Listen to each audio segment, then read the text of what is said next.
এবছরের জন্য তোমাদের ফার্স্ট ইউনিট টেস্টে উপপাদ্য 33, যেটা তোমাদের টেক্সট বুক থেকে দেখে নাও, উপপাদ্য 33টা কিন্তু ভেরি ভেরি ইম্পর্টেন্ট রয়েছে। কি বললাম, উপপাদ্য 33টা যদি তোমরা প্র্যাকটিস করে যাও আশা করি এটাই পেয়ে যাবে। তবে এর ব্যাকআপ হিসাবে তোমরা অবশ্যই উপপাদ্য 32টাও দেখতে পারো। কি বললাম, এই দুটো উপপাদ্য করে যাও, আশা রাখছি একটা উপপাদ্য তোমরা কিন্তু তোমাদের ফার্স্ট সামেটিভ এক্সামে তোমরা কিন্তু এই দুটো উপপাদ্যের মধ্যে একটা অবশ্যই পাবে। এরপরে ব্যাকআপ হিসাবে বলবো তোমরা 38 উপপাদ্যটাও করে নিতে পারো। কি বললাম, 38 উপপাদ্যটাও যদি তোমরা করে নাও, আশা রাখছি এই তিনটে উপপাদ্য করে নাও, তার মধ্যে অবশ্যই 33 উপপাদ্যটা একটু বেশি হাইলাইট করে যাও। অবশ্যই এখান থেকে দেখবে এই উপপাদ্যটাই তোমরা কিন্তু কমন পাচ্ছ। আর এক্সট্রা উপপাদ্য হিসাবে তোমরা যেগুলো দেখবে সেগুলো একটা একটা করে দেখে নাও। আমি তোমাদেরকে এখানে প্রত্যেকটা পৃষ্ঠা সমেত দেখিয়ে দিচ্ছি কোন এক্সট্রা উপপাদ্য দেখে যেতে হবে। তোমরা প্রয়োগ বা এক্সট্রা উপপাদ্য হিসাবে যেগুলো দেখবে, এই যে প্রয়োগ 7এরটা বেশি ইম্পর্টেন্ট রয়েছে, অবশ্যই এটা দেখে যাবে তোমাদের ফার্স্ট ইউনিট টেস্টের জন্য। তাছাড়া এই যে প্রয়োগ 9 এটা দেখে যাও, অবশ্যই তোমরা কমন পেতে পারো। ঠিক আছে, যেগুলো বলে দিচ্ছি তোমরা সেগুলো কিন্তু দেখবে। তাছাড়া এই যে প্রয়োগ 14, এই তিনটা দেখে যাও, প্রথম অধ্যায় থেকে আশা রাখছি একটা তোমরা এক্সট্রা উপপাদ্য পেয়ে যাচ্ছ। প্রয়োগ 6-এর উপপাদ্যটা ভেরি ভেরি ইম্পর্টেন্ট রয়েছে তোমাদের প্রথম ইউনিট টেস্টের জন্য। আর মোটামুটি যেগুলো বলে দিচ্ছি সেই এক্সট্রা উপপাদ্যগুলো একটু দেখলে দেখবে তোমরা কিন্তু কমন পাবে। ঠিক আছে, এই যে এক্সট্রা উপপাদ্য প্রয়োগ 12, এগুলো কিন্তু তোমাদের পরীক্ষাতে আসার সম্ভাবনা রয়েছে। প্রয়োগ 3-এরটা দেখবে, প্রয়োগ 3-এরটা দেখবে খুবই ইম্পর্টেন্ট রয়েছে, কিংবা প্রয়োগ 6-এরটা দেখবে, প্রয়োগ 6 দেখবে, তোমরা কমন পাবো। অর্থাৎ তোমাদের হাতে গোনা আমি এখানে মোটামুটি 5-6টা করে এক্সট্রা উপপাদ্য বা প্রয়োগ দিলাম, সেগুলোও দেখতে পারো তোমরা। তাহলে অবশ্যই দুটো 5-5 করে 10 নম্বর পেয়ে যাবে। এরপরে আমি অধ্যায় ভিত্তিক তোমাদের জন্য প্রথম অধ্যায় থেকে কোন কোন অঙ্কগুলো অবশ্যই তোমাদেরকে প্র্যাকটিস করে যেতে হবে সেগুলো বলে দিচ্ছি, একটা একটা দেখে নাও। কষে দেখি 1.1-এর প্রথমের যে অঙ্কটা খুবই ইম্পর্টেন্ট রয়েছে, এটা অবশ্যই করবে। তাছাড়া প্রয়োগ 3-এর অঙ্কটা, কি বললাম, প্রয়োগ 3-এর অঙ্কটা করবে। এবং 5-এর দাগের 2 এবং 3 এই দুটো অঙ্ক করে নেবে, অবশ্যই তোমরা কমন পাবে। এছাড়া 3-এরটা করবে, 6-এর 3, প্রয়োগ 6-এর 3, যেগুলো বলে দিচ্ছি সেগুলো অবশ্যই তোমাদেরকে করতে হবে, আশা রাখছি এইগুলোই পাবে। এছাড়া এই যে 5-এর দাগেরটা করবে, কিংবা 7 এবং 8-এর দাগে করবে। অর্থাৎ প্রথম অধ্যায় থেকে এই হাতে গোনা কয়েকটি অঙ্ক প্র্যাকটিস করো, যথেষ্ট সময় রয়েছে, সেই অঙ্কগুলোর মধ্যে তোমরা কমন। কষে দেখি 1.2 থেকে তোমরা যে অঙ্কগুলো পাবে দেখে নাও। 4-এর দাগের যেগুলো বলে দিচ্ছি সেগুলোই পাবে।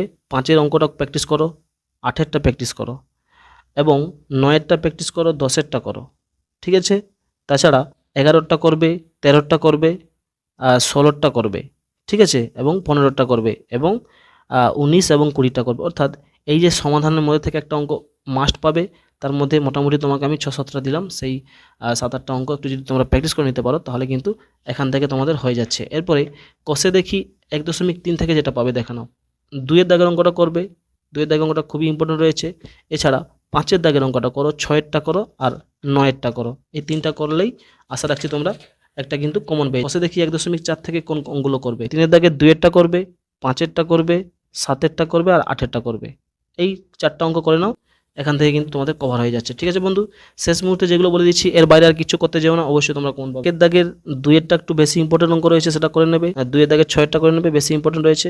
এছাড়া এখান থেকে 3-এরটা করবে, 3-এর দাগের 3-এরটা করবে, 5-এর দাগেরটা করবে, তারপরে 7-এর দাগের অঙ্কটা করো। ঠিক আছে বন্ধু, আর 8-এর দাগের 4-এরটা করো। এছাড়া 10-এর দাগের অঙ্কটা করো।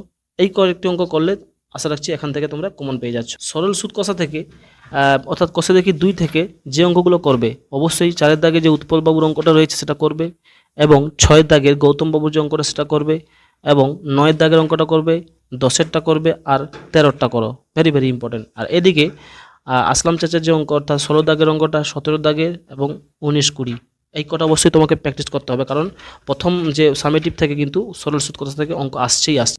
এরপরে কষে দেখি 6.1 অর্থাৎ চক্রবৃদ্ধি থেকে যে অঙ্কগুলো করবে, 3-এর দাগেরটা করবে, 6-এর দাগেরটা করো, 8-এরটা করো, ভেরি ভেরি ইম্পর্টেন্ট। এদিকে 10-এর অঙ্কটা করবে, এবং 13-টা করো, 16-টা করো, 18, 19, 22, 24, 25। অর্থাৎ তোমাদের অধ্যায় কিন্তু অনেকগুলো করে অঙ্ক রয়েছে, আমি কিন্তু এখানে চিপলি তোমাদেরকে যে কয়েকটি অঙ্ক প্র্যাকটিস করতে বলছি সেগুলোই করো, দেখবে তোমরা কিন্তু কমন পাচ্ছ। এরপরে মোটামুটি সমাহার বৃদ্ধি বা হ্রাস থেকে যে অঙ্কগুলো করবে একটু দেখে নাও তোমরা। অর্থাৎ যেটা কষে দেখি 6.2 থাকে, সেটা 3-এর অঙ্কটা করো, ভেরি ভেরি ইম্পর্টেন্ট। 5-এরটা করবে, 7-এরটা করবে, এবং 9, 10 করবে। ঠিক আছে, আর এদিকে পৃষ্ঠাতে যে অঙ্কটা রয়েছে দেখে নাও, মোটামুটি তোমরা 12-এর দাগেরটা করো, 13-টা করো, আর 15-টা করো, তাহলে দেখবে তোমরা কিন্তু এই অধ্যায় থেকেও পেয়ে যাচ্ছ। এরপরে কষে দেখি 4-এর অর্থাৎ যেটা আয়তঘন অধ্যায় রয়েছে পরিমিতির, সেটা 9-এর দাগের অঙ্কটা করবে, 10-এর করবে, 11 করবে। এই 3টা করলে আশা রাখছি একটা অঙ্ক তোমরা প্রথম পরীক্ষাতে পেয়ে যাচ্ছ। তাছাড়াও যেগুলো দেখবে, 15 অঙ্কটা ভালো অঙ্ক দেখতে পারো, 17-টা দেখবে, 21-এরটা দেখবে এবং 23-এর অঙ্কটা দেখো। এরপর তোমরা অনুপাত ও সমানুপাত যে অধ্যায়টি রয়েছে সেখানে মোটামুটি 3-4টা অধ্যায় রয়েছে, অর্থাৎ 5.1 থেকে যে প্রথম অধ্যায়টি সেখান থেকে যে অঙ্কগুলো করবে দেখে নাও।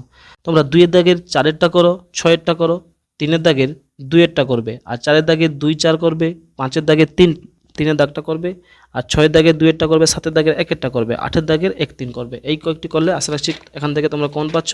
এবং কষে দেখি 5.2 থেকে যেগুলো করবে, 1-এর 2-এরটা করো, 2-এর দাগের মোটামুটি তোমরা 3-এরটা করো, 4-এরটা করো, আর 3-এর দাগের 4-এরটা করো, তাহলে দেখবে তোমরা কমন পেয়ে যাবে। আর এদিকে 4-এর দাগের 3-এরটা করবে এবং 7-এর দাগ, 8-এর দাগ, 9-এর দাগ, 10-এর, এই 4টা অঙ্ক যদি তোমরা প্র্যাকটিস করে দেখবে তাহলে এখান থেকে কিন্তু একটা কমন পাচ্ছ। এরপরে যে অধ্যায়টা রয়েছে সেই অধ্যায় থেকে যেটা করবে দেখে নাও। 5.3 অধ্যায় থেকে যেটা করবে, 1-এর দাগের 3-এরটা করবে, 2-এর দাগের 2-এর অঙ্কটা করো, 3-এর দাগের 1-এরটা করো, 4-এর দাগের 3-এরটা করো, 5-এর দাগের 2-এরটা করো, ঠিক আছে। এবং 6-এর দাগের 2 করবে, 4 করবে এবং 6-এরটা করবে, আর 7-এর দাগের 2-এর অঙ্কটা করবে, 8-এর দাগের 2-3 করবে, 9-এর দাগের 2-এরটা করবে, 10-এর দাগের 1-এরটা করবে, ঠিক আছে বন্ধু। এবং 11-এর দাগে তোমরা 3-এর অঙ্কটা করবো। এই অঙ্কগুলো করলেই আশা রাখছি তোমরা কমন পাবে, অর্থাৎ সংক্ষিপ্ত সময়ে এর বেশি আর করার দরকার নেই। লম্ববৃত্তাকার চং অর্থাৎ কষে দেখি 8 থেকে তোমরা যে অঙ্কগুলো করবে সেটা দেখে নাও। 3-এর দাগেরটা করবে, 7-এর দাগের করবে, 8-এর দাগের করবে, এবং এদিকে 11-এর দাগেরটা, 12-এর দাগেরটা করবে এবং 17-এরটা করবে আর 18-এরটা করবে।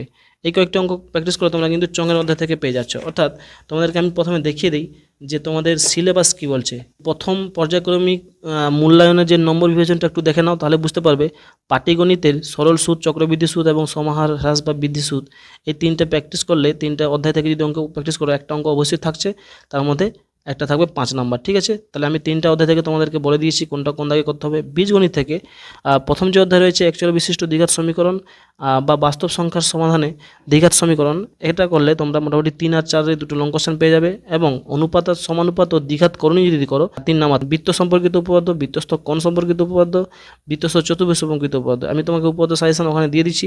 3টে করলেই আশা রাখছি একটা পেয়ে যাবে। তার মধ্যে 33 এটা বেশি ইম্পর্টেন্ট রয়েছে, এখানে একটা 5 নম্বর পেয়ে যাবে। আর পরিমিতি থেকে আয়ত ঘন চং তোমাদেরকে বলে দিলাম কোনটা কোন দাগে করতে হবে। এরপরে মোটামুটি আমি তোমাদেরকে দেখিয়ে দিচ্ছি দ্বিঘাত করণী থেকে কোনগুলো করবে একটু দেখে নাও। যেটা 9.1 কষে দেখি, মোটামুটি 1-এর দাগের 4-5 করবে, এদিকে 6-এর দাগের বি করবে, ডি করবে, ই করবে। এই 3টা প্র্যাকটিস করলেই তোমরা পেয়ে যাবে কমন। এছাড়া কষে দেখি 9.2 থেকে 1-এর দাগের বি করো, ডি করো, ই করো, এবং 2-এর দাগের সি আর ডি করবে, এবং 3-এর দাগের সি করবে, ই করবে, এফ করবে, এবং 4-এর দাগটা করবে, আর 5-এর দাগের মোটামুটি 4-এর অঙ্কটা, আর 6-এর দাগের মোটামুটি 5-এর অঙ্ক আর 6-এর অঙ্কটা পাবে, আর 7-এর দাগের একদম 3-এর যে অঙ্কটা সেটা প্র্যাকটিস করো, অবশ্যই কমন পাবে। আর 9.3 থেকে যে অঙ্কগুলো প্র্যাকটিস করবে, 2-এর দাগে বি এর দাগ আর ডি এর দাগটা করো, এই দুটো করলে আশা রাখছি একটা কোশ্চেন কমন পেয়ে যাবে। আর এদিকে 5-এর দাগটা করো, 6-এর দাগের 1-2 করবে, 7-এর দাগের 2-এরটা করো, 8-এর দাগটা করো, তাহলে দেখবে একটা কমন পাবে। অর্থাৎ তোমাদের যে লং পার্টের যে কোশ্চেনটা রয়েছে, কোশ্চেনগুলো দেখো, পাটিগণিত থেকে প্রত্যেকটা অধ্যায় তোমাকে বলে দিয়েছি কী কী করতে হবে, বীজগণিত, জ্যামিতি এবং পরিমিতি প্রত্যেকটা পার্ট বলে দিয়েছি। আর বাকিগুলো যেগুলো রয়েছে যেটা এমসিকিউ কিংবা সত্য মিথ্যা, ড্যাশ পূরণ বা শূন্যস্থান পূরণ, এই যে পার্টগুলো এগুলো তোমরা বই থেকে প্রত্যেকটা একটু মোটামুটি অভ্যাস করে নাও, তাহলে দেখবে বইয়ের মধ্যে থেকেই ম্যাক্সিমাম কমন থাকছে। তো এইগুলো মোটামুটি লং পার্টগুলো যেগুলো দেখে দিয়েছি অবশ্যই এর মধ্যে থেকে পাবে, এবং দাগ নাম্বার বলে দিয়েছি এবং উপপাদ্য তোমাদের বলে দিলাম। আমার দেওয়া প্রত্যেকটা যে সাজেশান দিলাম, যে দাগের যে অধ্যায়ের যে কয়েকটি করে কোশ্চেন বলেছি, যে কয়েকটি গণিত দেখিয়েছি দাগ দিয়ে, সেই কয়েকটি গণিত করে নাও, দেখবে ওই কয়েকটি গণিতের মধ্যে থেকে তোমরা কিন্তু কমন পাচ্ছ। আর যদিও সংখ্যা হয়তো একটু একটু পাল্টে দিলেও সেই ধরনের অঙ্কগুলো তোমরা পাবে।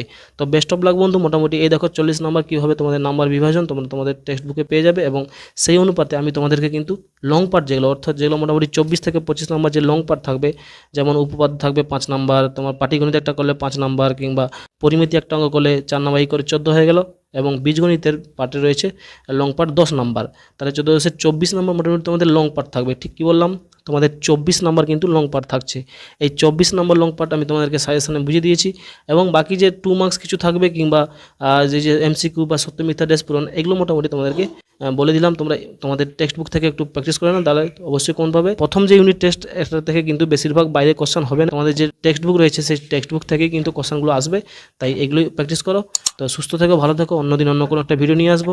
আজকে এইটুকু, আর নয়। ধন্যবাদ। এসআর কোচিং সেন্টার অবশ্যই তোমরা সাবস্ক্রাইব করে অল নোটিফিকেশন অন করতে ভুলবে না।